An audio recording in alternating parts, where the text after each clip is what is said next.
हमने last lecture में पढ़ा था कि प्रथम अवकलज को हटाना या फिर द्वितीय कोटि के रैखिक अवकल समीकरण का सामान्यन, जिसमें हमने y को v में चेंज किया था और उसमें i और s का वैल्यूज निकाल के द्वितीय कोटि के अवकल समीकरण में चेंज हुई थी, जिसमें प्रथम अवकलज विद्यमान नहीं था। अब है हमारा नेक्स्ट की स्वतंत्र चर का परिवर्तन, की स्वतंत्र चर का परिवर्तन करके हम द्वितीय कोटि की रैखिक अवकल समीकरण का हल कैसे ज्ञात कर सकते हैं, वो हमें यहाँ पर चेकआउट करना है। यहाँ देखिए, इससे पहले हमने दो मेथड पढ़े हैं, दोनों में हमने y को चेंज किया था v में। यहाँ स्वतंत्र चर, और स्वतंत्र चर क्या है, x है, कि x को कैसे चेंज कर सकते हैं, उसका परिवर्तन कैसे करके हम सॉल्यूशन फाइंड आउट कर सकते हैं।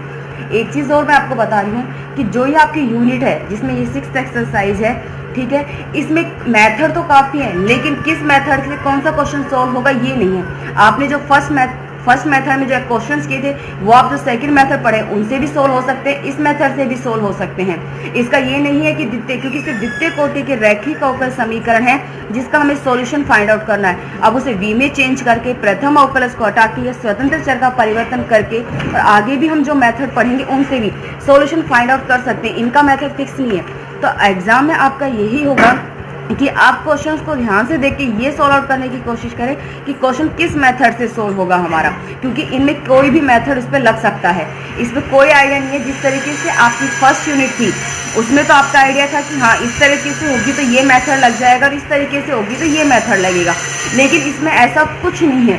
इसमें सारे क्वेश्चन एक मेथड से भी सोल्व हो सकते हैं और नहीं भी हो सकते हैं, दोनों पॉसिबिलिटीज है इसके, ठीक है। हमारा नेक्स्ट है स्वतंत्र चर का परिवर्तन। हमारी इक्वेशन dy/dx की फॉर्म में यहाँ पर y तो क्या है, आश्रित चर है, और स्वतंत्र चर क्या है, x है। अब तक हमने y को चेंज किया था, अब हम स्वतंत्र चर x को चेंज करेंगे और सॉल्यूशन फाइंड आउट करेंगे। देखिए, द्वितीय कोटि की रैखिक अवकल समीकरण जो क्या है, d2y/dx² plus p dy/dx plus qy is equal to r। ये मेरी द्वितीय कोटि की रैखिक अवकल समीकरण है जहाँ p, q और r क्या है, x के फलन है, ठीक है। p, q, r x के फलन होंगे। अब हमें स्वतंत्र चर x को z में परिवर्तित कर रहे हैं कि जो मेरा x है उसमें किसमें चेंज कर रही हूँ मैं, z में। जैसे ही मैं x को z में चेंज करूंगी तो ये समीकरण चेंज हो जाएगी इस फॉर्म में। मैंने किस तरीके से चेंज किया, dy/dx को मैं लिख सकती हूँ, मैं आपको सिर्फ समझा रही हूँ, यहाँ पे मैंने किया नहीं। जैसे dy/dx को मैं लिख सकती हूँ dy/dz इंटू dz/dx। मैंने इस तरीके से इस इक्वेशन को रखकर सोल्व आउट किया है, ठीक है। तो हम इसी तरीके से इस इक्वेशन को करके रखेंगे तो x किस में चेंज हो जाएगा, z में चेंज हो जाएगा।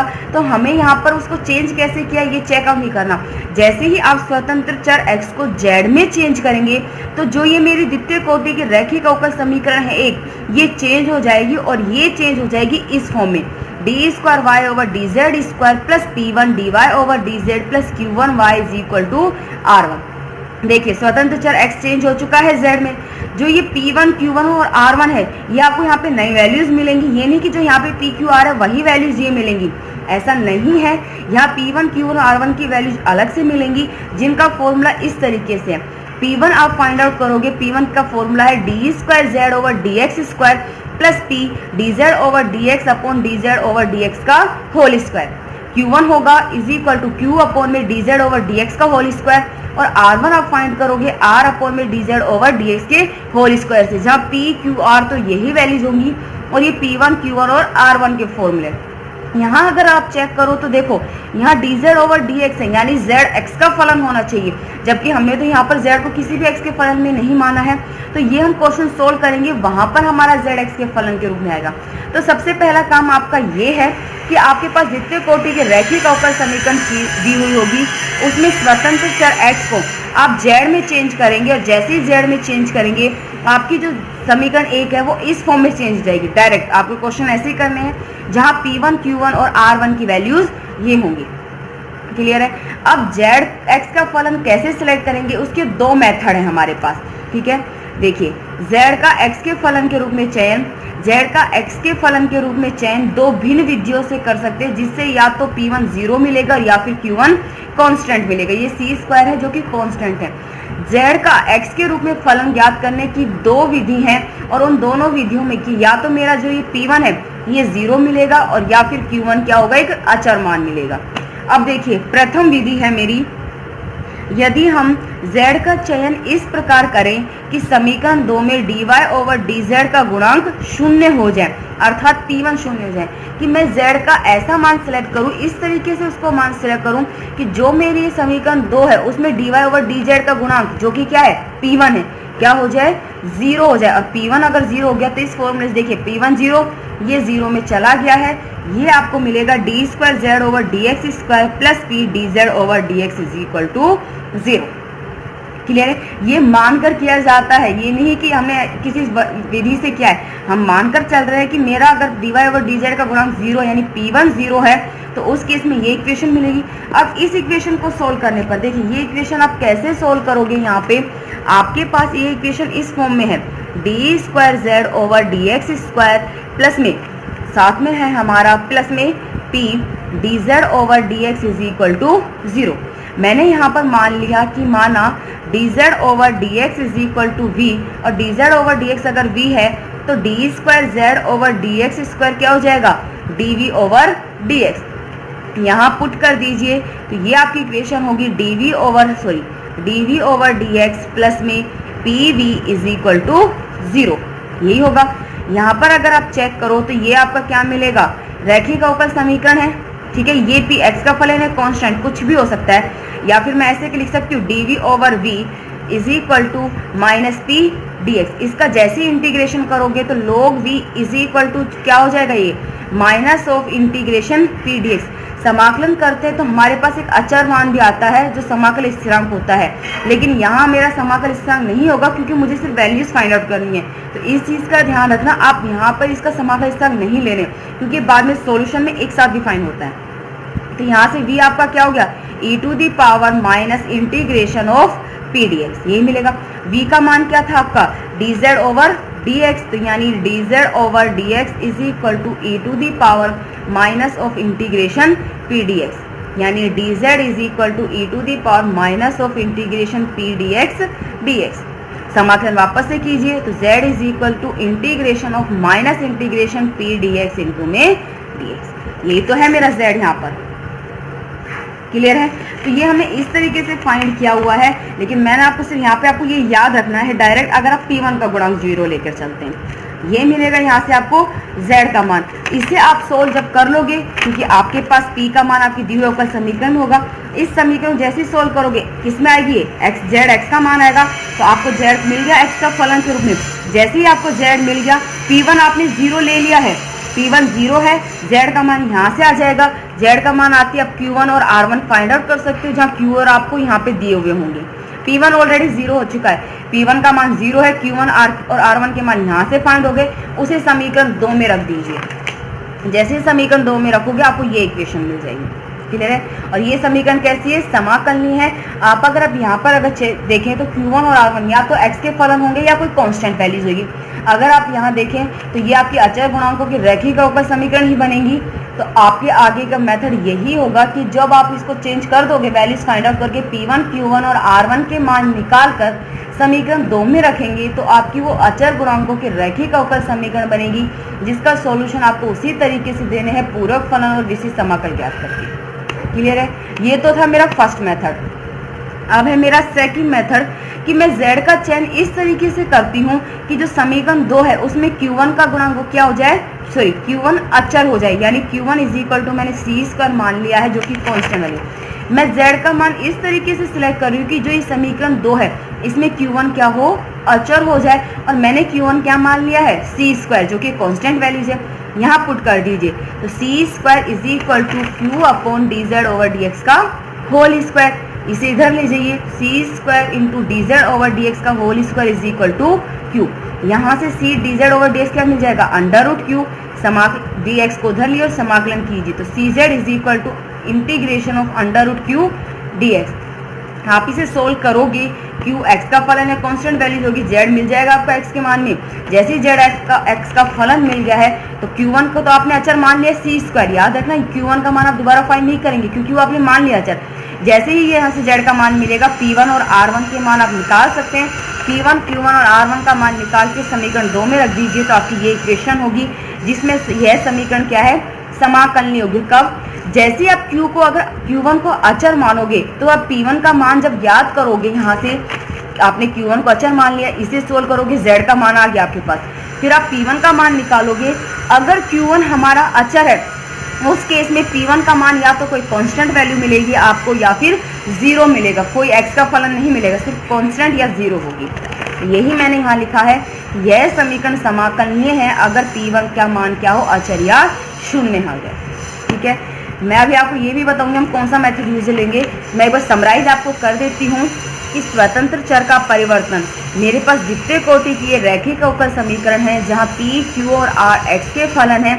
स्वतंत्र चर x को जैसे ही z में चेंज करूंगी मेरी समीकरण एक इस फॉर्म में चेंज हो जाएगी जहाँ P1, Q1 और R1 के ये मान है। आपको याद होना चाहिए कि P1 का मान क्या है, Q1 की वैल्यूज क्या है और R1 की वैल्यूज किस तरीके से ज्ञात करनी है। ये तीनों फॉर्मूले आपके पास याद होने चाहिए। अब मुझे यहाँ सब में देखिए dz ओवर dx है, यानी z x का फलन होना चाहिए, जिसके लिए दो मेथड है मेरे पास। फर्स्ट मेथड है मेरा कि मैं z का गुणांक इस तरीके से सिलेक्ट करूं कि जो मेरी ये समीकरण 2 है इसमें dy ओवर dz का गुणांक क्या हो जाए, शून्य हो जाए, यानी P1 क्या हो जाए मेरा 0। जैसे P1 0 हो जाएगा तो मेरी यहाँ से P1 0, ये 0 में चला गया, ये वैल्यूज किसके बराबर आ गई, 0 के। इसे जब सोल्व करूंगी तो यहाँ से मेरा z का मान आ जाएगा जो कि x के रूप में होगा। P1 0 हो चुका है, यहाँ z x का फलन के रूप में आ गया। z जैसे x के फलन के रूप में आया, Q1 और R1 के मान आप निकाल सकते हो dz ओवर dx में करके। ठीक है, और P1, Q1 और R1 के मान यहाँ समीकरण 2 में पुट कर दीजिए। इतना ध्यान रखना, P1 0 हो चुका है तो यहाँ 0 होगा। क्लियर है, ये इक्वेशन मिली। आगे आप सॉल्यूशन फाइंड आउट कर सकते हैं। दूसरा मेथड है कि मैं z को इस तरीके से सिलेक्ट करूँ कि मैं Q1 हूँ, मेरा क्या हो, अचर मान हो, और मैंने Q1 मान लिया है c²। ठीक है, Q1 को मैंने c² मान लिया है, उसे मैं यहाँ Q1 के मान यहाँ पे पुट कर रही हूँ। यहाँ से जब सोल्व करूंगी तो cz हो गया इंटीग्रेशन ऑफ √q dx। यहाँ से z आपका x के रूप में ही आएगा, Q1 तो कांस्टेंट हो गया c², z का मान आ गया, P1 और R1 के मान निकाल लोगे और समीकरण 2 में पुट कर दोगे। याद रखना, जैसे ही आपने Q1 को अचर मान माना है उस केस में आपको P1 का मान या तो 0 मिलेगा या फिर कांस्टेंट मिलेगा। क्लियर है, हम अपने क्वेश्चन जो सोल्व करेंगे वो इस मेथड से सोल्व करेंगे कि Q1 को हम क्या मानकर चलेंगे, अचर मान के चलेंगे। अब हमें वो अचर मान क्या मानना है वो हम यहाँ पर चेक करते हैं। तो एक देखिए, आपको P, Q और R के मान यहाँ पर दिए हुए होंगे और Q1 का मान है मेरा कि Q1 is equal to Q upon में dz ओवर dx का होल स्क्वायर। ये आपका Q1 है। मैंने सपोज कर लिया है यहाँ पे कि जो मेरा Q दिया हुआ है, सिर्फ आपको सपोज करके बता रही हूँ मैं कि मेरे को जो Q दिया हुआ है क्वेश्चंस में यहाँ पे द्वितीय कोटि की और रैखिक अवकल समीकरण में, आप सपोज कीजिए आपको ये दिया हुआ है 2 cos स्क्वायर x, आपको इसी तरीके से दिए होंगे। ठीक है, यहाँ जो मेरा कांस्टेंट है वो क्या है, 2 है। अगर मैं Q1 को 2 मान लेती हूँ, ठीक है, मान रही हूँ Q1 को 2 मैंने मान लिया है, तो यहाँ पर पुट कीजिए Q1 is equal to Q upon dz over dx का। तो Q1 तो क्या हो गया 2, Q आपका दिया हुआ 2 cos स्क्वायर x अपॉन में dz ओवर dx का होल स्क्वायर। 2 से 2 कैंसिल आउट, आप easily dz over dx find out कर सकते हो cos x। तो मैं Q1 वो मानूंगी जो मेरे यहाँ पे Q में कांस्टेंट दिया होगा ताकि मुझे क्वेश्चन सोल्व करने में आसानी हो। अगर एक चीज और, अगर आपको यहाँ पर दिया हुआ हो Q is equal to 4 cos square x है, ठीक है, यहाँ एक चीज का इसलिए ध्यान रखना कि यहाँ dz ओवर dx का होल स्क्वायर है, तो ये वैल्यूज आपको अंडर रूट हटा के अंडर रूट लोगे जब ही मिलेगी स्क्वायर। अब आपको दिया हुआ है Q is equal to 4 cos square x, 4 का अंडर रूट 2 होता है, इजीली फाइंड आउट कर सकते हैं। यहाँ पे रूट 2 होता, इसलिए मैंने 2 माना। अब आपके पास दो चॉइस है कि या तो आप Q1 को 4 मानो और या फिर Q1 को 1 मानो। ठीक है, आपके बुक में इसी तरीके से कई क्वेश्चन सोल्व किए हुए हैं, क्योंकि ये वर्ग है, इसका अंडर रूट आप इजीली फाइंड कर सकते हो। तो ये जरूरी नहीं है कि आप Q1 को 1 ही मानो, आप Q1 को 4 भी मान सकते हो और 1 भी मान सकते हो, दोनों तरीके से सोल्व कर सकते हो। अगर मैं Q1 को 4 मानूंगी तो ये क्या हो गया, 4 is equal to 4 cos square upon dz over dx का होल स्क्वायर। 4 से 4 कैंसिल और dz ओवर dx आपको वापस से मिल गया cos x। और अगर मैं Q1 को 1 मानती हूँ तो 1 is equal to 4 cos square x upon में dz ओवर dx का होल स्क्वायर। तो यहाँ से जो आपको dz ओवर dx मिलेगा वो क्या हो जाएगा 2 cos x, ये मिलेगा। तो भी आपको सॉल्यूशन सही है, ठीक है। लेकिन हाँ, अगर आप अंडर रूट इजीली फाइंड नहीं कर सकते हो तो उस केस में तो आप वही कांस्टेंट मानना Q1 को जो आपको Q में दिया हुआ है। तो हम क्वेश्चन को सोल्व करने के लिए सेकंड मेथड लेकर चलेंगे। हम Q1 को कांस्टेंट मानकर चलेंगे Z को सोल्व करने के लिए, और कांस्टेंट इस तरीके से लेंगे कि जो आपके Q में डिफाइन हो कांस्टेंट। अगर अंडर रूट इजीली फाइंड कर सकते हो तो 1 मानना, अदरवाइज वही मानना जो आपको इसके साथ डिफाइन हो। सिर्फ ये है, आपके क्वेश्चंस बिल्कुल इजी हैं, आसानी से सोल्व हो जाएंगे, आपको इसमें ज़्यादा नहीं दिक्कत होगी। क्लियर है? ये थे आपके मेथड कि स्वतंत्र चर के परिवर्तन के द्वारा हम दी हुई द्वितीय कोटि की रैखिक अवकल समीकरण का हल कैसे ज्ञात करते हैं। अब देखिए क्वेश्चन, और थ्योरी आपको इसी तरीके से लिखनी है जैसे मैंने इस तरीके से स्टेप बाय स्टेप डिफाइन करवाई आपको, और सारे क्वेश्चन सेकंड मेथड से सोल्व करेंगे, वो इजी रहेगा। और दूसरी बात फिर से रिपीट कर रही हूँ, Q1 को अगर हम अचर मानते हैं तो उस केस में मेरा जो P1 का मान है वो या तो अचर आता है या शून्य आता है। अब देखिए यहाँ पे आपको क्वेश्चन दिया हुआ है कि cos x D square Y over D x square plus sine X D Y over D X minus 2y cos cube X is equal to 2 cos की पावर 5x, यही दिया हुआ है ना। हमें पता है कि D square Y over D x square का गुणांक क्या होना चाहिए, 1 होना चाहिए। तो cos x से क्या करोगे, पूरी इक्वेशन को डिवाइड कर दोगे, तो इक्वेशन होगी D square Y over D x square plus 10x D Y over D X minus 2y cos square X is equal to cos 4x। P का मान क्या है 10x, Q का मान आपका यहाँ पे क्या हो गया माइनस 2 cos स्क्वायर एक्स, और R का मान हो गया 2 cos की पावर 4x। अब मैं स्वतंत्र चर x को z में चेंज कर रही हूँ, तो मैं वही थ्योरी लिखूंगी जो मैंने आपको क्वेश्चन में अभी डेरिवेशन में समझाई है। क्या है हमारी थ्योरी कि अब स्वतंत्र चर x को z में परिवर्तित करने पर समीकरण एक निम्न रूप में परिवर्तित हो जाती है। हमने यही पढ़ा है, आपकी समीकरण एक है वो चेंज हो जाएगी, और वो समीकरण एक आपकी किस फॉर्म में चेंज हो जाएगी यहाँ पे कि D square Y over D Z square plus P1 D Y over D Z plus Q1 y is equal to में R1, इसी में चेंज हो जाएगी। जहाँ P1 का मान तो क्या है d square z over D x square plus P d z over D x upon में d z over D x का होल स्क्वायर। Q1 का मान है आपका Q1 is equal to Q upon d z over D x का whole square, और R1 आपका है R अपॉन में d z over D x का होल स्क्वायर। क्लियर है? इसी तरीके से अब मुझे यहाँ पर मैंने कहा था कि हम सेकंड मेथड यूज़ में लेंगे, और सेकंड मेथड अगर हम यूज़ में ले रहे हैं तो सेकंड मेथड में क्या था कि Q1 को मुझे कांस्टेंट वैल्यूज डिफाइन करनी है। ठीक है, आपको Q क्या दिया हुआ है माइनस के 2 cos स्क्वायर x दिया हुआ है 2 को, तो यहाँ में कांस्टेंट क्या है माइनस का 2 है, जिसका अंडर रूट इजीली फाइंड नहीं कर सकती। तो मैं z का चेंज इस प्रकार कर रही हूँ कि Q1 क्या हो मेरी एक अचर राशि हो, और Q1 मैंने क्या ले लिया माइनस का 2। तो आपको Q1 Q के अकॉर्डिंग सिलेक्ट करना है। ठीक है ना, तो Q1 मैंने माइनस 2 ले लिया, यहाँ पे पुट कर दीजिए Q1 का मान माइनस 2, Q का मान क्या है minus 2 cos square x upon d z over D x का होल स्क्वायर। माइनस 2 से माइनस 2 कैंसिल आउट, यहाँ d z over D x का whole square is equal to cos square x. तो D z over D x क्या हो गया आपका cos X, D x को उधर लीजिए, तो D Z is equal to cos X D X. समाकलन कीजिए तो इसका समाकलन क्या हो गया z इज इक्वल टू में sin x। आपको z का मान मिल चुका है sin x। क्लियर है ये चीज।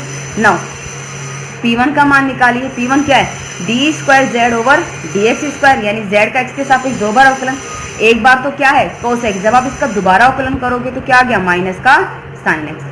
P का मान क्या है आपका 10x, D z over D x क्या है cos x अपॉन में d z over D x का होल स्क्वायर यानी cos स्क्वायर x आ गया।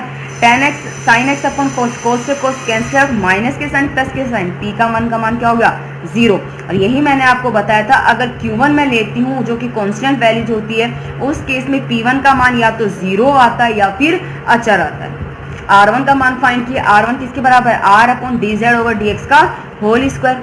आपको R का मान क्या दिया हुआ है क्वेश्चन में 2 cos की पावर 4x, और d z over D x का whole square cos square x, तो ये क्या हो गया 2 cos स्क्वायर x। P1 का मान 0 हो गया है, R1 का मान 2 cos स्क्वायर x हो गया है, और Q1 मैंने ले लिया ऑलरेडी, वो क्या है माइनस का 2।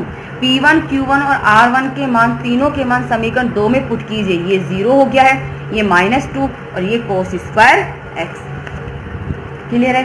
P1, Q1, R1 के मान समीकरण 2 में रखने पर ये हो गया D square Y over D Z square minus 2y is equal to 2 cos square x। मेरा जो x है वो z में चेंज हो चुका है, और ये किसका फलन है x का फलन है, तो मुझे इसे भी z में चेंज करना होगा। इस चीज़ का आपको ध्यान रखना है कि आपने x z में चेंज कर दिया, इसलिए आपकी पूरी इक्वेशन z की होनी चाहिए। यहाँ ये x का फलन है तो मैं cos स्क्वायर x को लिख सकती हूँ 1 माइनस के साइन स्क्वायर एक्स, और साइन एक्स किसके बराबर है, z का पुट कर दीजिए तो D square Y over D Z square minus 2y is equal to 2 into 1 minus के जेड स्क्वायर। होगी पूरी इक्वेशन।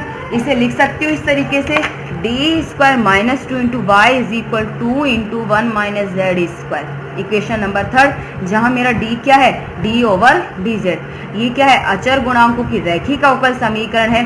तो इसके लिए हम पूरक फलन और विशिष्ट समाकल ज्ञात करते हैं। सबसे पहले पूरक फलन ज्ञात करते हैं, जिसकी सहायक समीकरण क्या होगी, M square minus 2 is equal to 0, यानी M is equal to plus minus में √2। तो इसका पूरक फलन हो गया है, दोनों मान वास्तविक हैं और अलग अलग हैं।